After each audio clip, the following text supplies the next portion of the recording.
Juillet 1995 dans l'est de la Bosnie, non loin de Srebrenica. En l'espace de quelques jours, 8000 hommes et adolescents musulmans sont massacrés par les forces serbes. La guerre fait rage entre les communautés de la Bosnie. 20 ans après, les familles n'arrivent toujours pas à faire leur deuil. De nouveaux corps sont encore régulièrement découverts. Je vais enterrer mon mari, mais son corps n'a pas été retrouvé entier. Il y a en fait très peu de restes. J'ai aussi perdu mes 2 fils et un frère. Je ne compte même pas le reste de ma famille tellement ils sont nombreux. Rares sont ceux qui peuvent témoigner.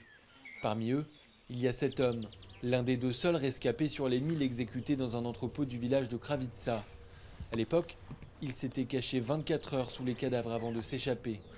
Il se souvient avant tout de l'ampleur des exécutions. J'étais au milieu de la colonne. Quand je suis entré, l'entrepôt était rempli de gens. Si on avait jeté une allumette, elle ne serait même pas tombée sur le sol tellement l'entrepôt était plein.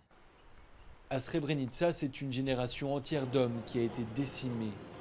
La haine entre musulmans et serbes est encore vivace et les gestes de réconciliation entre les 2 communautés restent timides. Une situation que cherche à faire évoluer le maire de la ville. Quand vous faites venir une entreprise, quand vous donnez du travail aux gens, ils travaillent ensemble et se mettent à communiquer, se rendent visite, se félicitent lors des fêtes religieuses. L'économie est la seule clé pour la réconciliation et pour le maintien des gens ici.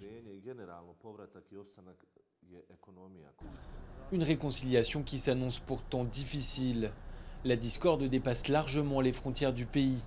La Russie, alliée des Serbes, s'est opposée à un projet de résolution à l'ONU reconnaissant le massacre comme un génocide.